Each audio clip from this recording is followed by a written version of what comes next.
Amém. Saúde a igreja com a paz do Senhor Jesus. Amém. Agradeço o convite do pastor Maurício, pastor Paulo também, né? Confiou aqui a mim, culto da sua igreja, para trazer uma mensagem hoje.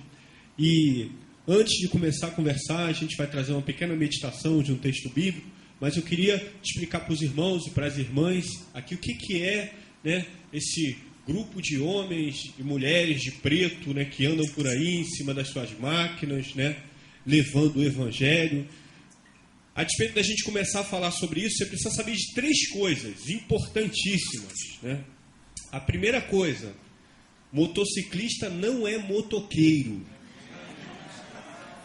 Isso é importante. Quando você chama um motociclista de motoqueiro, você está chamando ele de bandido, marginal, ladrão. Então você fala, o motoqueiro, é tudo isso que ele imagina, que você está chamando ele. Então motociclista é motociclista, né? Para você não confundir. Por quê? Porque tem uma história isso aí não é à toa, né? Tem uma história disso. Antigamente os motociclistas que foram criados, aqueles grupos, né, da Guerra do Vietnã, logo depois da Guerra do Vietnã, compravam as suas Harley, já meio revoltado com tudo, com a sociedade, saíam por aí fazendo baderna, algazarra. O pessoal mais antigo conheceu, né, os motoqueiros, passavam nas cidades, arrumando confusão, matando. Só que o motociclista não é motoqueiro, né? Só para você ter essa consciência de saber disso. A outra coisa que você precisa saber é por que tudo de preto, né? Normalmente você vai fazer uma peça de teatro, aí a imagem do mal está vestida de quê? Preto. E o bonzinho? Branquinho, né? Tudo branquinho. Aparece aquele anjo, branquinho, né? Aí aparece aquele cara do mal, todo de preto, com maquiagem preta, unha preta, não é assim? É. Então por que o motociclista anda de preto? Porque a imagem do mal, é para parecer mal, é isso? Não é nada disso. É porque a gente anda na estrada. Aí você vai andar na estrada todo de branquinho, imagina como é que ia chegar, né? No final da viagem, como é que ia estar? Maravilhoso, né? A minha esposa me deu uma blusa laranja, né? Que é, o símbolo da Harley é laranja e preto, né? A cor da Harley Davidson é laranja e preto, é a bandeira da Harley. Então minha esposa me deu uma blusa laranja, e eu fui viajar com a blusa laranja, né? Assim, aberta. Quando cheguei em casa, estava um colar preto aqui assim. Nem homo daquele duplação tira, não tem jeito. Não tira de jeito nenhum, fica aquele negócio preto na blusa, estraga a blusa. Então o motociclista anda de preto, né? A outra coisa, a terceira e última coisa que você precisa saber, que é o básico assim do motociclismo, é por que tanta caveira, pastor? Eu concordo com tudo, mas tanta caveira aí é demais. Eu vi até com a blusa de caveira aqui, né? Por que tanta caveira? Tudo quanto é lugar que vai o motociclista é um monte de caveira, é caveira, caveira. Tudo é caveira. Já vi gente com caveira no braço, é pulseira de caveira. Por que tanta caveira? Porque a caveira, pra gente, o significado natural, caveira é morte. Não é isso? Caveira é morrer, a gente corre da morte. Quando tem um negócio que é perigo, qual é o símbolo? Qual é o símbolo lá? Perigo. A caveirinha com aqueles 2 ossinhos, né? Ó, não vai ali não, que você vai se lascar se você for lá. Não é assim? Então caveira é o símbolo da morte. Então caveira já traz um sentimento assim ruim, né? Quando você olha para caveira, você pensa, não é legal esse negócio, né? Só que caveira, para o motociclista, é algo totalmente diferente. Eu achei legal pra caramba isso. Quer ver só? Se a gente tirar a nossa pele, tirar os músculos, os nervos, tirar tudo, o que sobra? Caveira, não é? E se sobrar caveira, dá para distinguir raça, cor, nação, status social? Dá para distinguir isso? Não dá. Então, para o motociclista, caveira é irmandade. É saber que todos nós somos iguais, independente da moto, da posição social, da linguagem que fala, é uma irmandade. E eu achei isso tão legal que eu comecei a gostar da caveira. Então, caveira é legal, na verdade, todos nós somos caveira, mas quando a gente cresceu vendo a imagem de uma caveirinha ali num lugar perigoso, né? Então a caveira traz aquele sentimento ruim, mas a caveira para o motociclista é irmandade. Então não tem nada a ver com aquela imagem que você fica, mas a caveira, esses caras tudo de preto, isso aí é tudo do diabo. Não tem nada do diabo, irmão. Não tem nada de diabo, não. Uma vez que eu cheguei no trabalho, eu tinha uma Harley laranja, toda incrementada, bem chope. Eu cheguei lá, com a minha Harley. Aí o irmão lá falou para outro, e o irmão veio me falar. Pastor, falaram aí que a Harley do senhor é do diabo. Eu falei assim, irmão, fala para ele que o diabo pode ter até uma igual, mas essa é minha, que o documento está no meu nome. O documento está no meu nome. Então, tudo é do diabo não é do diabo, não, irmão. Então, são as 3 coisas básicas que você precisa saber do motociclismo, né? O Pregadores do Caminho foi um motoclube que nasceu no coração de Deus, né? Eu não sou pastor-presidente do Pregadores do Caminho, eu estou presidente dos Pregadores do Caminho, né? E foi um negócio inusitado que aconteceu comigo e eu fui convidado a assumir a presidência aqui dos Pregadores do Caminho, numa época que eu estava missionário lá na fronteira com o Uruguai, plantando uma igreja lá na fronteira, perto do Chuí, lá na pontinha, né? Eu estava lá, já era envolvido com motociclista, e uma vez eu vi um grupo de jovens assim, jovens mais ou menos, né? 40 anos, conversando assim, jovem, né? Nós somos jovens, né? O negócio é a cabeça, né? De vez em quando, né? Começa a doer tudo, aí também é bravo, né? Então, estava aquele grupo ali de jovens conversando e eu pensei, ali é um bom lugar para eu levar o evangelho, cara. Eu vou lá falar com eles. Eu pensei, vou conversar com eles, vou me aproximar desse cara, mas a gente chega lá, esses caras estão fumando uma maconha, baseado, vai ficar um negócio ruim para mim. Falei, mas eu tenho que chegar lá, que cara, impulsão assim, e eu fui lá, e eu sempre fui batista tradicional, os irmãos conhecem batista tradicional, né? Camisetinha de gola, tudo, né? Sapatinho. Fui lá com a minha Bíblia, e cheguei lá perto, falei, irmão, eu tinha comprado uma motinha. Eu falei, irmão, tudo bem? Aí cheguei com a minha moto lá, os caras me abraçaram, me receberam. Essa moto é nova, lançou agora, caramba. E começaram a conversar comigo. Você quer tomar um refrigerante? Aí, não, um falou, quer tomar uma cerveja? Eu, não, rapaz, ele é da igreja, cara, não bebe cerveja, não. Aí, oferece um refrigerante aí pra ele, aí, toma um refrigerante aí, senta com a gente. Comecei a sentar, bati um papo com ele. Cheguei lá para falar da palavra de Deus, nem falei, começava a falar um monte de coisa de moto, que não tinha nada a ver, né? E foi legal que fizemos uma amizade. E eu vi ali um canal muito importante de gente que poderia ser alcançado para o reino. Então, assim, nasceu no meu coração um sentimento de levar a palavra também para os motociclistas. Passaram-se alguns anos, eu estou lá num evento, né, um evento de moto, que às vezes as motociclistas se reúnem em determinadas cidades e lugares para festejar um aniversário de algum motoclube, para compartilhar conversa fiada, fala de futebol, fala de tudo que qualquer pessoa normal conversa, né? E aí fica conversando lá, e eu cheguei lá e encontrei uma pessoa. E eu cheguei perto dessa pessoa, comecei a conversar com essa pessoa, e fui orar por essa pessoa. Essa pessoa, era um motociclista, estava lá. E eu, queria orar por você, cara. Queria orar pela sua vida. Ele, estou precisando, ora aí comigo e tal. E eu orei com ele, abracei ele, a gente se abraçou, só fiz isso. Saí dali. Passaram-se muitos anos, né? Eu estava já lá na fronteira, e eu volto, né, para o Rio de Janeiro, e aí voltei para o Rio de Janeiro, já tinha plantado a igreja lá, a igreja estava bem, né?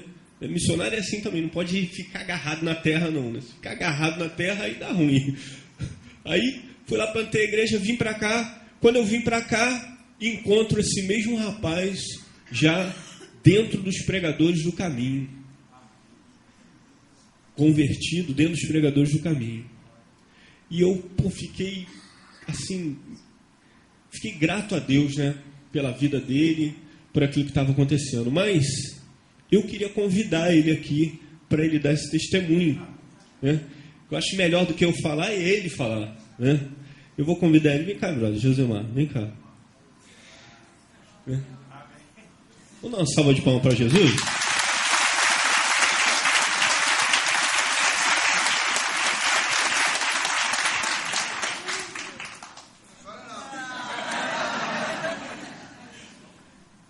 Bom dia.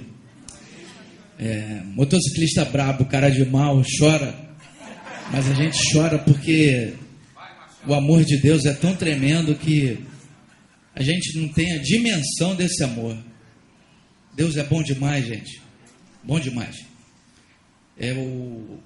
O Amorim não está por aqui, mas o Renato me deu aqui 1h30 para falar da minha vida aqui, né? Mais ou menos isso, não sei. Mas enfim, se eu tiver que me ajoelhar hoje, até o dia da minha morte, para agradecer ao Senhor, tudo que Ele já fez na minha vida, na vida da minha família, é pouco, é muito pouco, gente, muito pouco mesmo. Então, eu vou tentar sintetizar tudo que já aconteceu comigo em 3 aspectos. O primeiro, minha vida antes de Cristo, depois, minha vida com Cristo e o que mudou na minha vida. Enfim, 1985, eu ingressei na Polícia Militar. Eu fui policial militar. Fui policial militar durante 15 anos. Trabalhei muito aqui no Largo do Pedregulho, aqui Barreira do Vasco. Fui do 4º Batalhão. Tem algum policial militar aí? Tem não, né? Ninguém quer falar que é policial. Mas tudo bem. Enfim. E nesse período que eu estive na Polícia Militar durante 15 anos, o meio acaba te corrompendo, né? Muito embora eu viesse de uma família boa, mas o meio acaba te corrompendo. E como eu também gostava de dinheiro, né? Não tem quem não gosta de dinheiro, eu acabei me vendo envolvido pelo círculo vicioso da corrupção. E eu sempre tive muito envolvimento. Onde eu morava, a maior parte dos meus vizinhos não sabiam se eu era policial militar ou se eu era policial civil. Porque nas minhas horas de folga, eu só vivia dentro das delegacia de carga, lá na Pavuna, e eu colocava o colete da Polícia Civil e saía com meus amigos da Polícia Civil, e a gente rodava o Rio de Janeiro todo. Irmãos, era tanto dinheiro que eu tinha que, às vezes eu nem sabia, eu abria uma gaveta, puxava um par de meia, via um pacote de dinheiro. Era muita, a fartura, né? Financeira era muito grande, porque vinha tudo na mão. E por conta disso tudo, eu também tive algumas oportunidades de viver também dentro de um meio social, dentro da mídia, que mexe muito com o nosso ego também, né? Esse meio artístico. Meu nome é Josemar Valença. Aquela menina Globeleza, a Valéria Valença, ela foi minha noiva durante 6 anos. E por conta desse meio que eu vivi, eu equivocadamente, eu acreditava que tudo era o dinheiro, né? Amor era dinheiro no bolso. Quando eu conheci minha mulher, eu falava para ela: filha, amor é dinheiro no bolso. Sem dinheiro no bolso não tem amor. Porque eu ainda não acreditava que ela fosse a minha mulher ideal, né? Aquela mulher que Deus tinha escolhido para mim de fato. Então, durante esse período de 6 anos, eu vivi muito no meio deles lá. Léo Jaime, Monique Evans, todo esse pessoal da mídia daquela ocasião, Magda Kotroff, tinha diversas fotos com todos eles lá, e via que é um meio que eles visam muito assim a imagem, entendeu? Então um meio muito mentiroso mesmo, e muita droga, muita coisa ruim, e aquilo ali eu já percebia que já não fazia parte de mim, eu já não estava mais assimilando as coisas. Depois desse período dos 6 anos, ela começou a fazer, já tinha feito 2 Globeleza, aí se envolveu lá com o Ransdorf, enfim, teve a vida dela lá com ele e foi ver com ele. E por conta disso também, eu tinha me envolvido em uma situação que eu fui preso. Aí, nesse decorrer da minha prisão, eu fiquei 15 dias incomunicável aqui no 4º Batalhão, e depois eu atravessei para o Batalhão de Choque, onde lá eu permaneci um bom tempo incomunicável. E aí, lá dentro, eu fiquei preso com outros colegas que tinham 21, 28, 30 e poucos anos de cadeia, estavam lá mesmo por conta de diversas situações. E aí eu conheci um companheiro que ele estava puxando, a gente fala assim o termo, né? Puxando 22 anos de cadeia. E aí nesse período eu estava lá e aí ele conversando comigo, ele falou do amor de Deus. Falou do amor de Deus, falou de Jesus para mim, perguntou para mim se eu queria aceitar Jesus naquele momento. E olha, gente, naquele momento ali eu verdadeiramente me rendi ao amor de Deus e resolvi mudar a minha vida, porque daquela forma que eu estava vivendo, já não era mais, eu não tinha mais prazer algum naquilo e via que existia um vazio dentro de mim. E aí eu aceitei Jesus e eu e o Bira, a gente chamava ele de Bira, nós acabamos fundando essa igrejinha lá dentro do 4º Batalhão e depois fomos para o Choque também por coincidência, fomos para lá junto e demos sequência nesse trabalho lá. E me parece que até hoje ainda existe lá um núcleo fruto desse trabalho nosso que a gente começou a fazer lá. E aí eu consegui me desvencilhar de todas as acusações e consegui voltar à minha vida normal na Polícia Militar. Então, muito bem, Deus me deu mais uma chance. Nesse período que eu voltei a trabalhar, eles me colocaram numa unidade ali em Cascadura, que chama-se Policlínica da Polícia Militar de Cascadura. Lá na Policlínica da Polícia Militar é um órgão, é uma instituição de saúde, né? É uma parte de saúde, onde a gente, lá eu só... Quando eu cheguei lá, eu perguntei, o coronel perguntou para mim, meu filho, o que você sabe fazer? Eu falei, coronel, só sei trabalhar armado. Ele falou, não, aqui não tem como trabalhar armado, aqui é instituição, nós aqui somos a área da saúde. Eu falei, mas chefe, eu só sei trabalhar armado, meu negócio é rua, pegar viatura.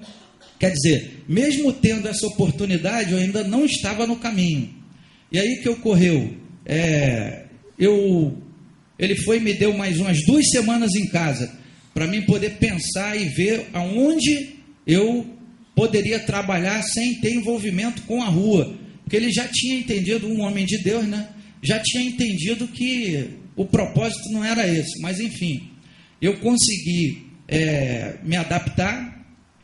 E nesse período que eu estava trabalhando lá, diversos colegas que já tinham trabalhado comigo em outros batalhões, eles iam lá e ficavam trabalhando na minha mente. Pô, cara, vamos voltar aí, vamos fazer uma paradinha aí para a gente levantar um dinheiro aí, se levantar e tal. Sempre tinha esse chamado. E eu ali, procurando ficar firme, né? Muito embora ainda não estivesse no caminho, mas eu já estava entendendo que Deus estava querendo uma coisa mais concreta na minha vida. E eu ali procurando me segurar. E até que me procurou um sargento, que ele chamava-se, o apelido dele era Bicho de Goiaba. E aí ele me procurou lá, e a gente já tinha trabalhado junto, ele gostava da forma como eu trabalhava, e ele pegou e falou para mim assim, ô Josemar, vamos fazer o seguinte, eu quero que tu vá trabalhar comigo lá em Vigário Geral, porque eu estou comandando lá o DPO de Vigário Geral, e lá nós vamos se levantar, vamos arrumar um dinheiro forte, vamos botar o burro na sombra, né? Assim que eles falam, né? E aí eu pensei assim, eu falei, pô, não é isso que Deus quer para a minha vida, né? Mas mesmo assim, eu ainda fiquei balançado. E aí, por conta até do vício, por conta desse vício, você fica difícil de se desvencilhar dessas coisas todas. Mas aí eu fiquei de dar resposta para ele numa segunda-feira. Quando foi no domingo, eu estava trabalhando numa segurança, e aí os outros colegas que estavam na segurança comigo falaram para mim assim, e aí, meu irmão, tá tendo uma invasão aí, lá em Vigário Geral, a policiada tá matando geral. Eu falei, meu irmão, o que houve? Aí ele falou assim, pô, cara, tu não ficou sabendo não? Mataram, dentro da viatura da polícia, mataram um sargento Bicho de Goiaba e um cara que tinha chegado recentemente para trabalhar com ele lá. O cara começou a trabalhar no domingo. Aí o que aconteceu? A ficha caiu, né? Tum, caiu. Eu falei, caramba, cara. Quem era para estar com ele era eu. Aí eu corri atrás do jornal, peguei o jornal para ver. Quando eu vi estampado no jornal, falei, caramba, essa situação era para mim, né? Mas outro livramento, né? Mas a oração de mãe é uma oração muito forte, né? Deus inclina muito os ouvidos para nossas mães, né? É tremendo, né? A oração de mãe é tremenda. E minha mãe, ela, coitada, passou por tanta coisa e tinha hora que ela nem sabia nem o que fazer mais. Mas mesmo assim, aí, depois desse caso, eu comecei a buscar uma igreja, procurar uma igreja. E aí eu comecei naquele período de estar rodando as igrejas. E fui percorrendo um caminho mais correto, né? Um caminho da honestidade. E aí eu comecei a trabalhar na área odontológica e me formei e acabei me especializando, comecei a dar aula. Nesse período, Deus me abençoou mais ainda, Ele conseguiu me afastar da Polícia Militar de vez. Eu acabei fazendo um concurso público e passei para a reserva remunerada, e aí eu comecei a dar sequência na minha vida civil. E comecei a dar aula, e lá no colégio onde eu dava aula, eu conheci minha mulher, que foi a melhor aluna, né, da turma, claro. Isso eu não vou contar não. E aí o que aconteceu? Quase que eu perdi o emprego, mas o proprietário do curso viu que realmente eu estava disposto mesmo a ficar firme ali no namoro, e a gente acabou seguindo nossas vidas e nos acertamos. E aí resolvemos fomos morar junto e tal, né? Que a garotada, ninguém pensa assim, vamos casar, né? Era vamos morar junto, para ver se dá certo. Fomos morar junto e tal, e ela já conhecia a Igreja Batista Betânia, lá em Sulacap. Começou a frequentar a Igreja Batista Betânia, eu, motociclista de raiz, eu era de um motoclube da Baixada, eu sou o primeiro pregador do caminho que foi alcançado através da obra do Pregadores do Caminho. Então, eu fui buscar minha esposa lá. Quando eu cheguei, aí os irmãos falaram para mim, meu irmão, bota a moto aqui dentro. E eu desconfiado, eu cheio de caveira pendurada, né? Eu falei, pô, os caras vão querer me dar uma coça aí dentro, né? Aí fiquei cabreiro, eu falei, não, irmão, deixa a moto aqui fora mesmo. Ele, não, rapaz, botar a moto aqui dentro, cara. Aí eu meio cabreiro, eles empurraram minha moto, botaram lá dentro, meio desconfiado. Ele falou, o pastor aqui também é motociclista, é brother também e tal. Aí eu, fiquei estranho, né? Mas tudo bem, fiquei lá atrás. Aí o pastor Neil pregando, ele botava o dedo assim e falava, você aí, ó, que pensa que é o cara, irmão, você não é nada. E mandando, né? Invocado, né? Eu falei, esse cara é folgado, meu irmão. Folgado, cara. Aí tomei aquela lambada no lombo lá, mas fiquei meio invocado. Quando terminou o curso, tá rindo, né? Já aconteceu contigo, né? Aí, brother, quando terminou o culto, eu encontrei uns outros colegas de outros motoclubes. Aí os caras, meu irmão, tá fazendo aqui, cara? O pastor aqui é motociclista também e tal. Aí eu achei meio estranho, encontrei minha mulher e tal, fui embora. E aquilo ali começou a me incomodar a semana toda, né? Tomei aquela cipuada, mas fiquei incomodado. Aí minha mulher, durante a semana, né? Nossas esposas são sábias, né? Aí a semana toda ali, ela pá. Aí domingo ela, filho, me leva lá na igreja. Vou levar não, que o pastor de lá é meio folgado ele. Tô a fim de... Eu é desse tamanho, né? Mas eu sou um baixinho folgado, né? Eu vou dar uns sopapo nele. Não, vamos lá e tal, fica lá um pouquinho. Tudo bem, fui. Cheguei lá de novo, Neil aí. Você aí, ó, que pensa que é o cara, mandando de novo aí.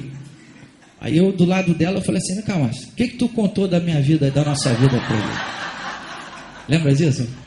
Aí a amor falou assim pra mim, filho, falei nada não. O cara tá apontando pra mim, falando, esse cara é folgado, cara, vai terminar esse culto, eu vou esperar ele lá fora. Vai se ver comigo. Aí eu até já contei isso pro Neil, o Neil já riu pra caramba comigo, mas foi exatamente desse jeito. E eu fiquei muito incomodado, e fui para casa a semana toda incomodado e revoltado com ele e tal, mas aquilo me incomodando. Na outra semana eu fui de novo, e eu comecei a ir. E aí nisso, eu, de tanto ficar indo para lá, eu deixei de frequentar meu motoclube, né? E na ocasião, foi quando o Renato, a gente já tinha se conhecido um bom tempo atrás, e Renato até brinca, porque naquela época eu já era escudado, ele não era, mas eu fui pedir uma oração ao Renato orou comigo que eu tinha me acidentado, e também foi um outro livramento de Deus, assim, tremendo. Eu estava com a minha mulher deslizou para mais de 15 metros na ponte de Niterói. Foi um negócio assim tremendo, né? Aconteceu nada com a gente, né? Então, foi um livramento. Enfim, e aí eu recebi o convite deles lá para mim começar a rodar com eles. Foi até um evento na Baixada, né, que eles pediram para que eu levasse, aí eu sabia o caminho.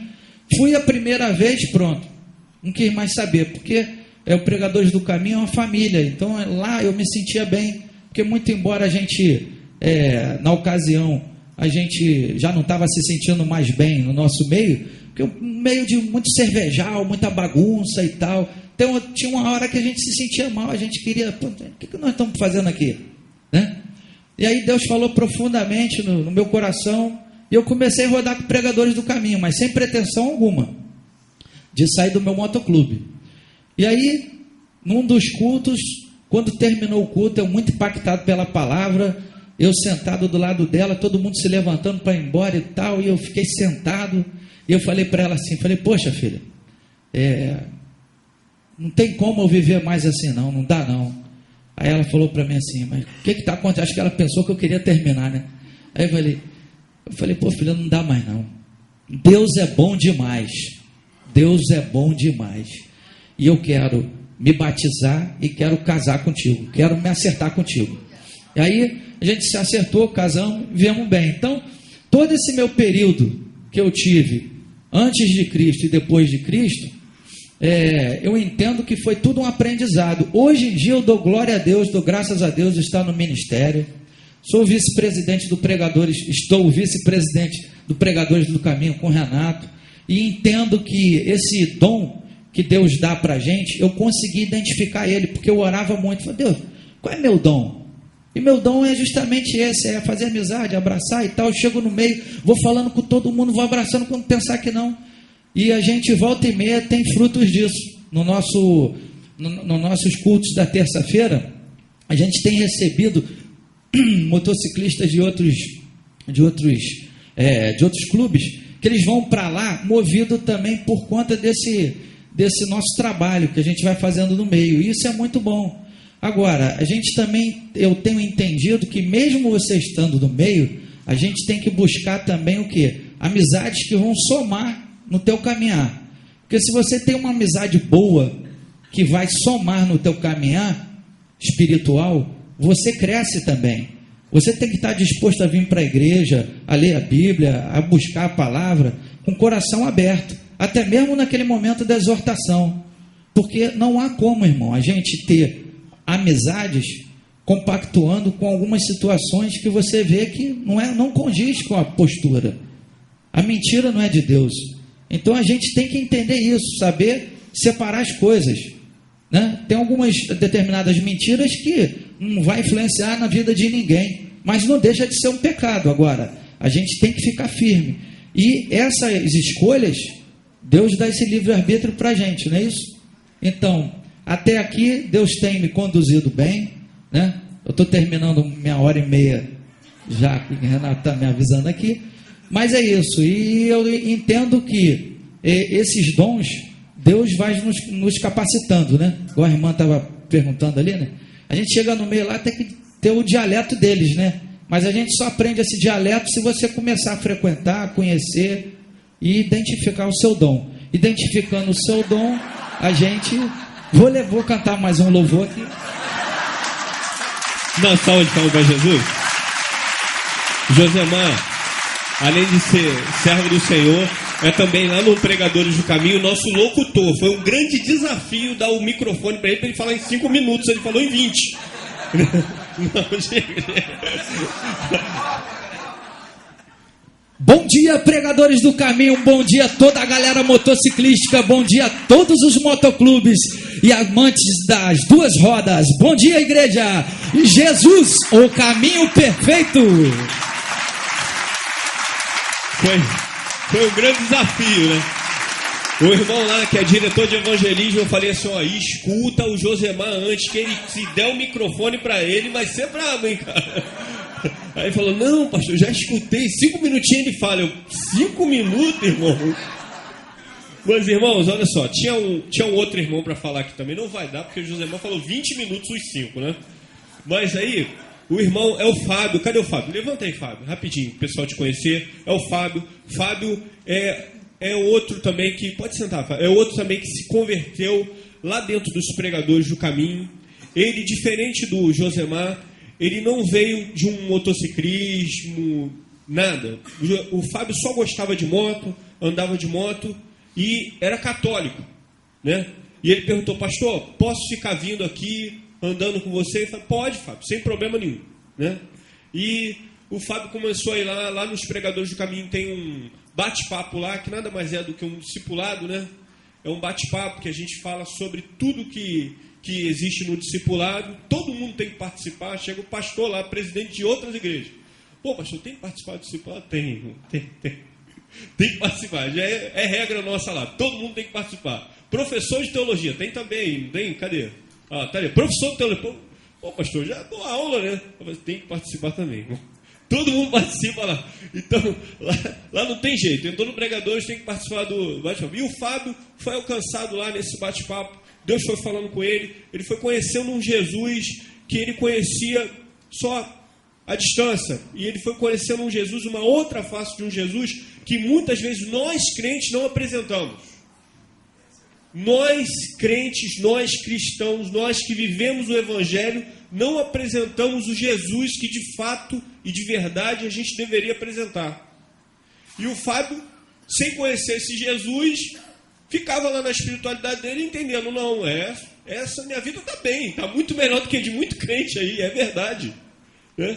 Então, Fábio se converteu lá e foi uma bênção, vai se batizar agora, em nome de Jesus. Queria que você desse uma salva de palmas a Jesus, né? Vai se batizar agora.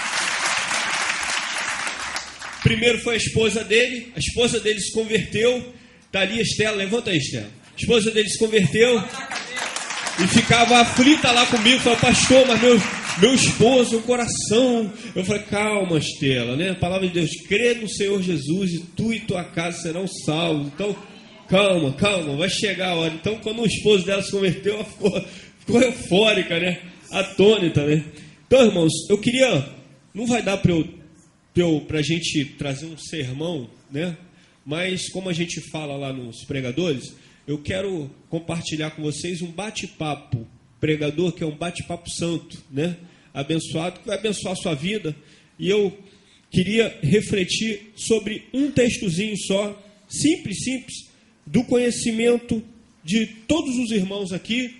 Se não leram, pelo menos já ouviram falar. Queria que você abrisse a sua Bíblia lá em Mateus, capítulo 16, versículo 24. Rapidinho a gente vai refletir, só uma meditação rápida. Tem 15 minutos. Não é isso, pastor? 15 minutos, né? 15 minutos. Então, é uma meditação lá na minha igreja que eu faço parte da Igreja Batista Betânia. Toda vez antes do culto, tem uma gotinha de sabedoria. O que é gotinha de sabedoria? É uma meditação acerca de uma palavra que muitas vezes nós fazemos na nossa casa, né? No nosso devocional diário. Então tem essa gotinha de sabedoria, né? Que às vezes abençoa pelo culto todo. A gotinha é tremenda. A gotinha, quando vem de Deus, provoca uma enxurrada, né? Então, eu queria compartilhar esse texto que diz assim, ó: então disse Jesus aos seus discípulos. A quem disse Jesus? Discípulos. Se alguém quiser vir após mim, renuncie-se a si mesmo, tome sobre si a sua cruz e siga-me. Vamos orar? Vamos orar. Amado Deus e Pai, eis aqui os teus servos, Senhor Deus, e nós queremos nesta hora, Senhor Deus, abrir o nosso coração para receber a tua palavra. Pai, tu podes estar me usando nesta hora, tocando em meus lábios com brasas vivas do teu altar, Senhor Deus. Que essa palavra encontre aqui os corações, segundo os propósitos e intenções de cada um aqui presente, Pai. Pai, então vai de encontro a cada coração, é o que nós pedimos em nome de Jesus. Amém. Amém. Queridos, essa palavra é tremenda, e essa palavra eu meditei durante essa palavra algum tempo da minha vida, porque essa palavra leva a gente a ter algum entendimento errado a princípio. Se você é novo no caminhar com Jesus, e você é novo no Evangelho, quando você lê essa palavra, muito provavelmente tu vai ter um entendimento errado dessa palavra, né? Até na escola bíblica dominical aqui falou sobre isso, né? O que é negar a si mesmo, né? O que é negar a si mesmo? É se anular? É deixar de sonhar? É deixar de planejar as coisas? É deixar de fazer aquilo que você tanto sonhou em conquistar? Negar a si mesmo é isso? Não tem nada a ver com isso. Negar a si mesmo faz parte de ir contra aquilo que muitos de nós temos dentro do nosso coração, que é o egocentrismo. É aquela vontade centrada só na minha perspectiva, naquilo que eu espero de mim mesmo.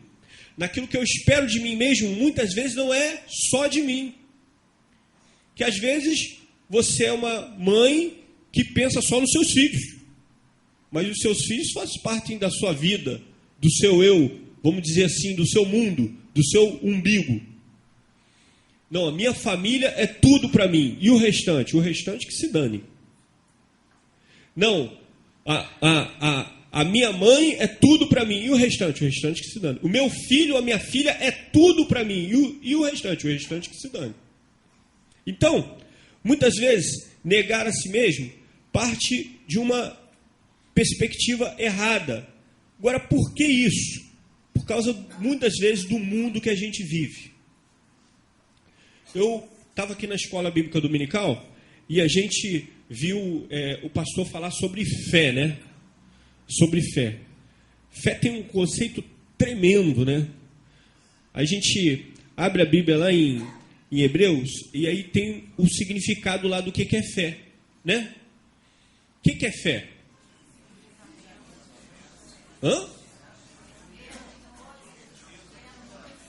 Certeza das coisas que se espera é a prova daquilo que não se pode ver. Não é isso? Agora, se eu desejo muito uma coisa, eu desejo ser curado de um câncer, e eu sou curado daquele câncer, isso é fé? Não. E agora? O que é fé então? Porque às vezes a gente confunde fé. Será que a fé é aquilo que só nos atende enquanto pessoa? Quando aquilo que eu preciso, aquilo que eu desejo chega à minha mão, aí eu entendo que eu tive fé a respeito daquilo? E aqueles cristãos que foram humilhados, massacrados e morreram ainda com fé?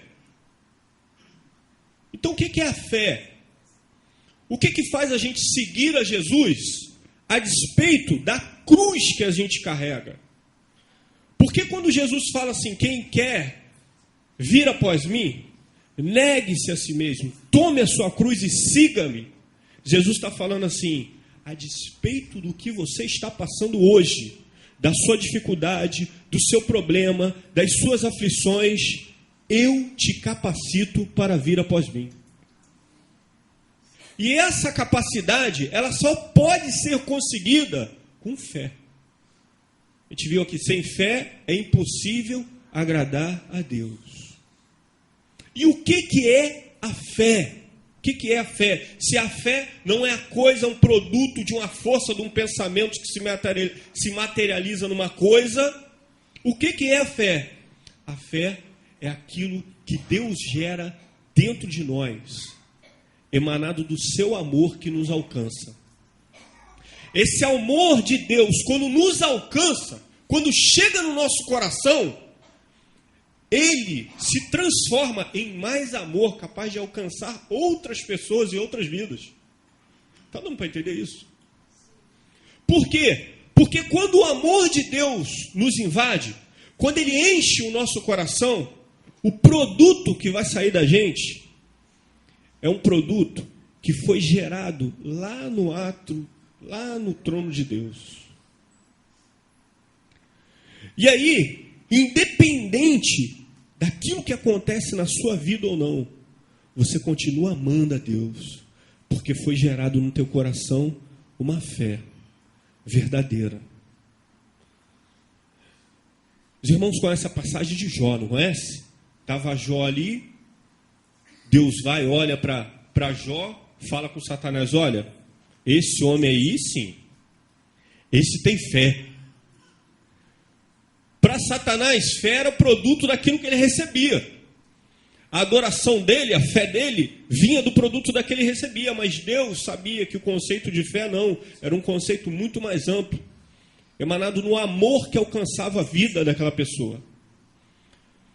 E quando Satanás tira tudo de Jó, tira todos os bens, todas as famílias, tudo que ele tinha, ainda assim, ele tinha fé de falar, não, aquilo que Deus me deu, Deus pode levar.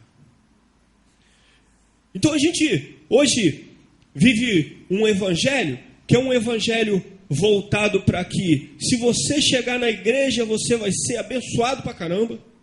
Se você chegar na igreja, sua vida vai mudar. Se você orar com fé, aquilo vai acontecer. E pode ser que não aconteça nada disso. Mas a fé nos capacita para viver aquela situação, senão Jesus não teria dito, quem quiser após mim, negue-se a si mesmo, tome a sua cruz e siga-me. Isso nos capacita para ir além. E quando esse amor e essa fé nos invade, nos alcança, eu entro numa perspectiva de que o mal não vai ofuscar o bem que eu posso fazer. Não vai ofuscar. Sabe por quê? Porque hoje o mundo é mau. Por mais que você faça o bem, as pessoas falam mal de você. As pessoas vão falar mal de você, vão te xingar por trás. Por mais que você vá lá e tente arrumar as coisas certinhas, vai ter alguém que vai desarrumar. Por mais que você vá lá, você nunca joga lixo na rua, para a rua não ficar suja, né? Para a cidade ficar bonita. Vai passar alguém do teu lado que vai chupar um picolé e vai jogar o papel no chão. Como se nada tivesse acontecido. Mas isso, querido, não pode te impedir da capacidade de fazer o bem. Isso não pode ofuscar os seus olhos. E aí a gente começa a ter percepções erradas em tudo na vida. Sabe por quê? Porque o mal alcançou nosso coração. É quando você olha um motociclista, aí vê ele todo de preto, e aí uma percepção que você tem daquilo que você vê, não é a realidade. Porque a percepção é uma sombra da realidade. Às vezes chega gente para mim e fala, pastor, quero contar uma coisa. A irmã, o irmão fez isso, assim, assim, assim, assim. Aquilo virou um fato. Aquele fato é uma percepção. Que se a gente for olhar, não é nada daquilo ali, é outra coisa. Não é assim, pastor? É outra coisa, não tem nada daquilo ali, mas aquilo ali virou um fato. Aquele fato, compartilhado com outra pessoa, vira outro fato. E esses fatos errados, que são percepções erradas, alcançam o nosso coração. E se você não tiver cuidado, querido, se você não tiver fé, isso vai contaminar o seu coração e você vai deixar de fazer o bem. Você vai passar a retribuir o mal com o mal.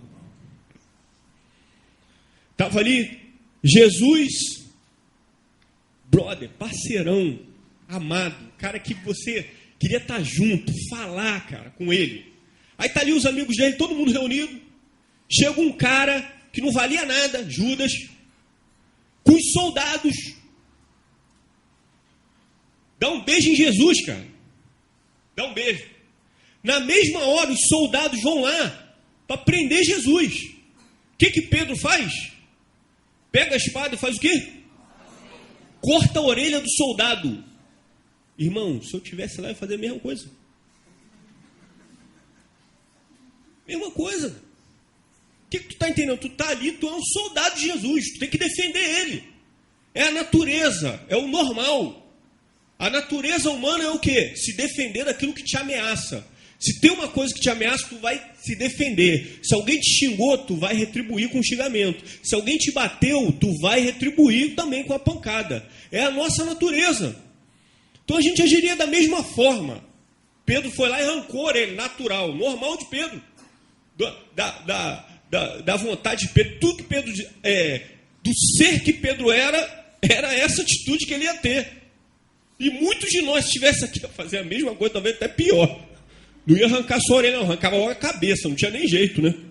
Arrancava logo a cabeça. Então, Jesus vai lá e mostra para Pedro que, a despeito da nossa natureza, da nossa vontade, que ele fala, olha, eu poderia orar ao Pai, e o Pai enviar legiões dos céus. A despeito da nossa natureza, da nossa vontade, a gente tem que lutar contra essa natureza. Quando? Todos os dias. Esse todos os dias é levar a cruz. Essa cruz que nos prende a essa natureza decaída. Quando Paulo fala assim, o bem que eu quero fazer, eu não faço. Mas o mal que eu não quero fazer, esse eu faço. Maldito homem que sou, quem me livrará deste corpo e desta morte? Paulo está dizendo assim, eu estou preso ainda a essa natureza. E Jesus sabe disso, que a gente está preso a essa natureza, por isso ele fala, quem quiser vir após mim, negue-se a si mesmo, tome a sua cruz e siga-me. Tomar a cruz é isso. É isso. É viver a cada dia um pouquinho.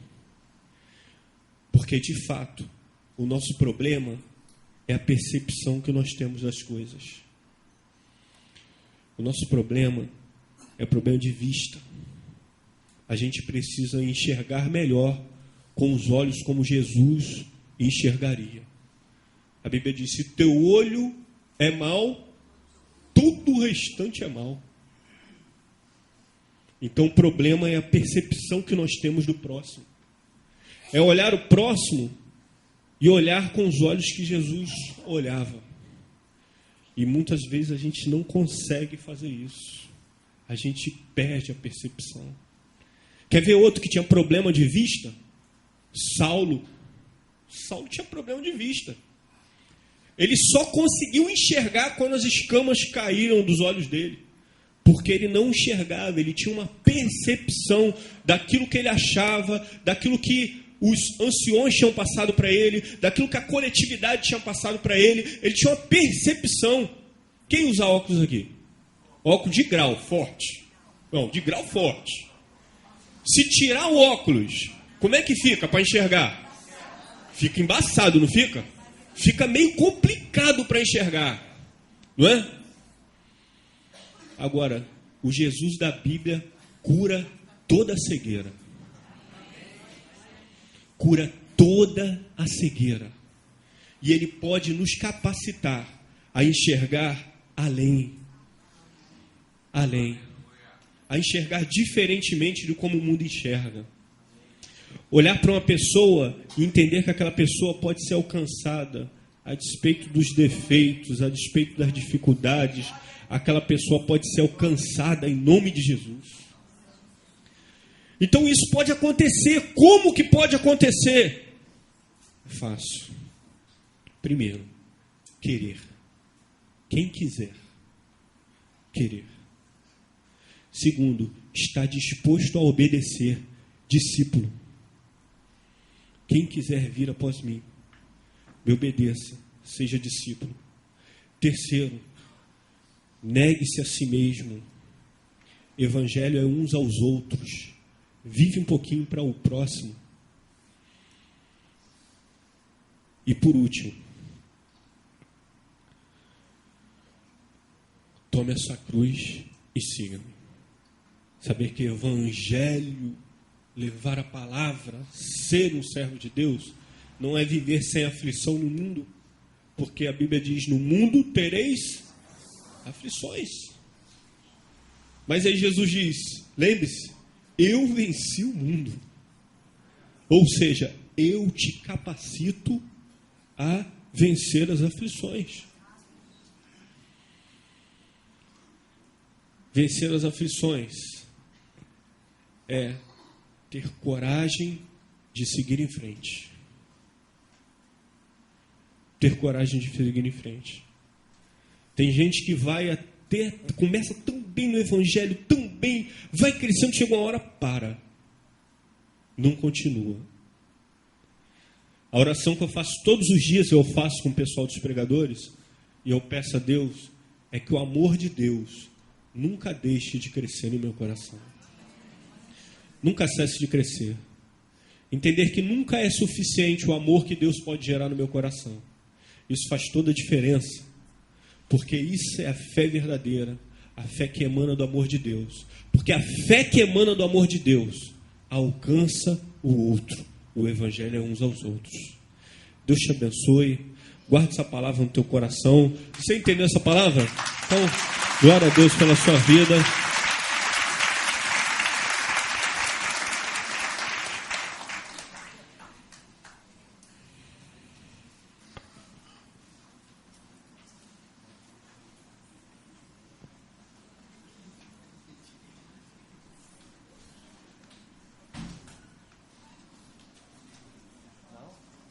Vamos ficar de pé, vamos fazer uma oração? Eu queria orar com você, irmão. E eu não vou pedir ninguém para vir aqui à frente, né? A gente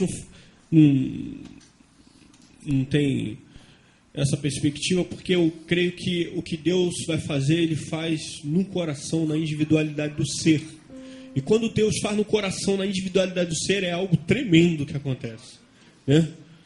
E eu queria que você, assim, ó, eu vou estar orando aqui, e eu queria que você, se você entendeu essa palavra, e você entende que algumas áreas de sua vida precisam realmente de uma perspectiva nova, uma perspectiva que venha do Senhor, né?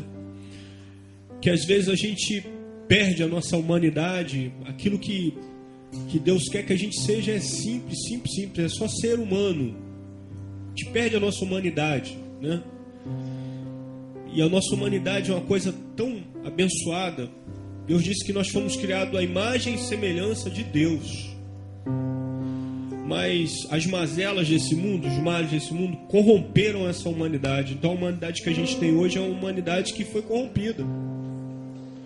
Então, que você pudesse, nessa hora, receber assim uma unção de Deus, para tocar nos seus olhos, não os olhos que a gente tem na face, mas os olhos que nos capacita para ver além, os olhos que nos capacita para enxergar além das circunstâncias, porque às vezes a gente fica tão impregnado no nosso umbigo, nos nossos conceitos, no nosso egocentrismo, que a gente chega a entender que nada mais pode chegar a alcançar o nosso coração. Quando a gente chega nesse ponto, a gente está a um passo da morte, a morte espiritual. Então eu queria que você, nessa hora que você baixasse a sua cabeça, eu vou estar orando, e você colocasse isso diante de Deus, para Deus trabalhar na sua vida, no seu coração, te transformar, não um servo, porque eu sei que você já é servo, mas num servo melhor. Que você possa realmente ser aquele que emana do seu coração o agir de Deus. Que você possa ser alguém que consiga olhar para o próximo sem esperar nada em troca. Você consiga fazer as coisas sem esperar nada em troca, sabendo que a sua recompensa é maior no Senhor, né? E essa recompensa vai alcançar a sua vida.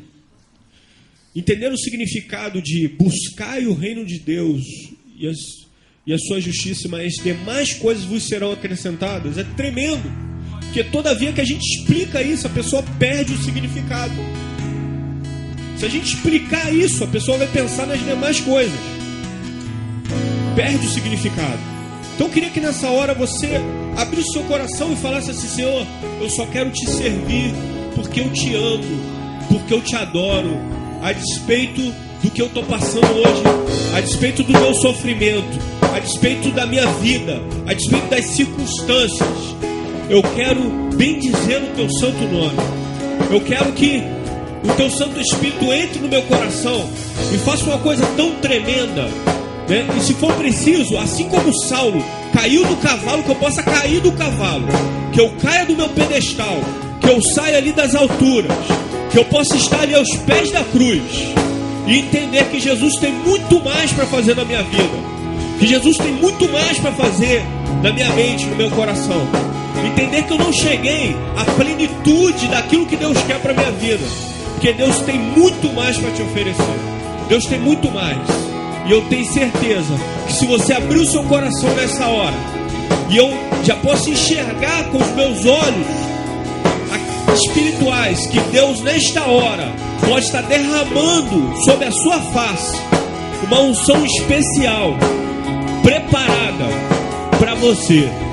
Uma unção que foi guardada por este momento, sendo derramada sobre a sua face.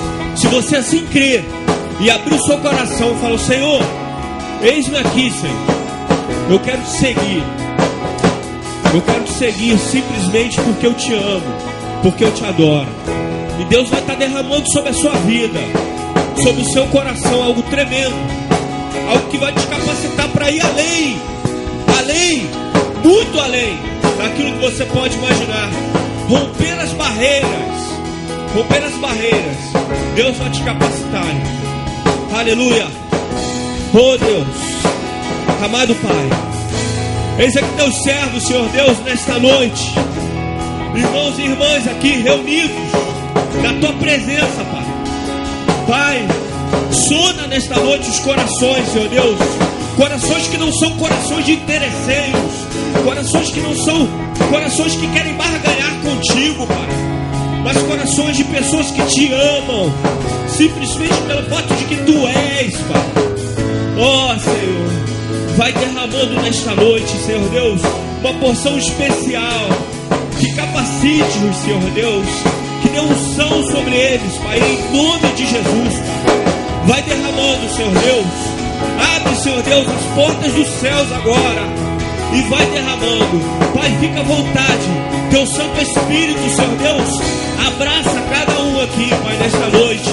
Sinta o abraço do Espírito Santo do Senhor. Sinta o abraço de Deus. Oh, aleluia. Sinta o abraço de Deus. Sinta o poder de Deus sendo emanado sobre a sua vida. Sinta, aleluia. Sinta o derramar de Deus sobre a sua vida. Abre o seu coração, querido. Deixa ele entrar no seu coração. Deixa ele invadir, deixa ele vasculhar cada quarto. Aquele quarto fechado que você não abre para ninguém. Compartilha com o Pai nesta hora, porque o Pai é perdoador. Ele adora servos que o servem em espírito e em verdade. E é este que ele procura aqui nesta manhã. Aqueles que de espírito e em verdade o adoram. Oh, em nome de Jesus, Senhor Deus, nós proclamamos, Senhor Deus, que nesta manhã surgem, Senhor Deus, novos Samuels, novos profetas de Deus, pessoas abençoadas por Ti, pessoas, Senhor Deus, que tiveram uma nova missão, Senhor Deus, sendo derramada sobre as suas vidas. Que Tu capacites, que Tu dê visões para eles, Senhor Deus, que Tu ajude a eles na caminhada, Senhor Deus. Oh, Pai, em nome de Jesus. Oh, Deus, muito obrigado, Pai, muito obrigado por esta manhã especial, pelo Teu carinho para conosco, pelo Teu carinho com cada servo aqui especial, pelo Teu carinho com cada pessoa, com cada família aqui representada, Pai. Pai, nós dedicamos, Senhor Deus, esta oração, este momento em especial de consagração de vidas a Ti, diante do Teu altar, Senhor. Muito obrigado, Pai. Nós te agradecemos em nome de Jesus. Aleluia. Dá uma salva de palmas para Jesus. Aleluia.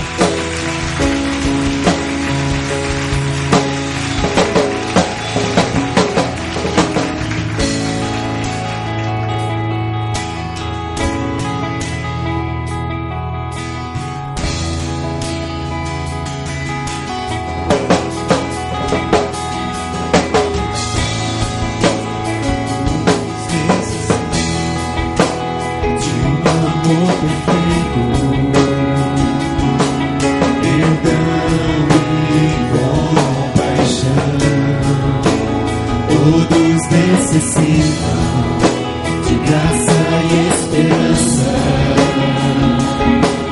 de um Deus que salva.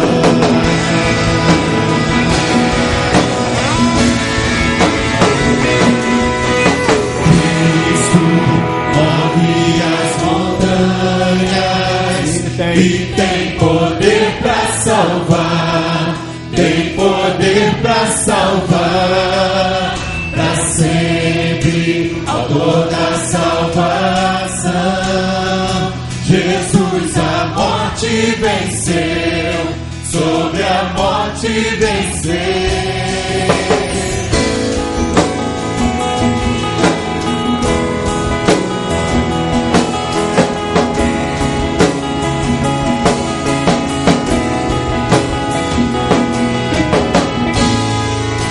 Aceitas com meus medos, falhas e temores.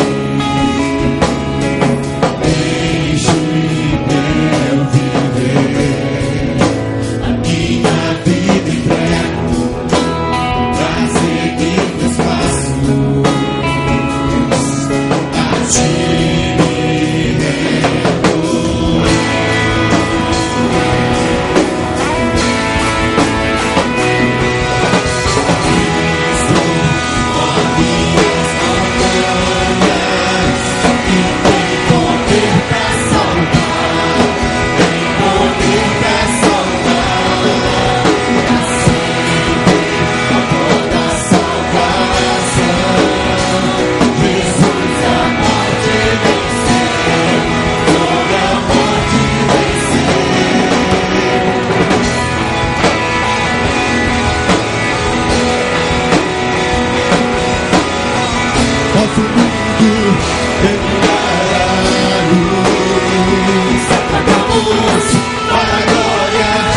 Senhor Jesus, nosso mundo vem brilhar a luz. Cantamos para a glória do Senhor Jesus. Cristo, nosso mundo vem brilhar a luz. Cantamos para a glória do Senhor Jesus.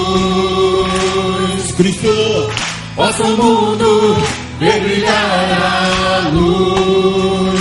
Cantamos para a glória do Senhor Jesus. Cristo, move as montanhas e tem poder para salvar. Tem poder para salvar para sempre, autor da salvação. Jesus a morte venceu, sobre a morte venceu.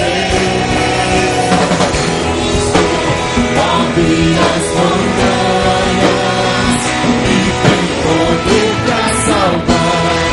Tem poder para salvar para sempre, autor da salvação. Jesus a morte venceu, sobre a morte venceu.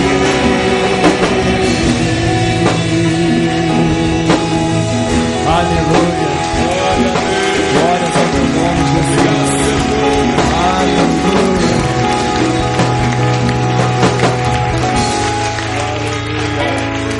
Obrigado, Senhor. Recebe o nosso culto, a nossa adoração para o Senhor nosso Deus. Que Ele continue falando ao nosso coração.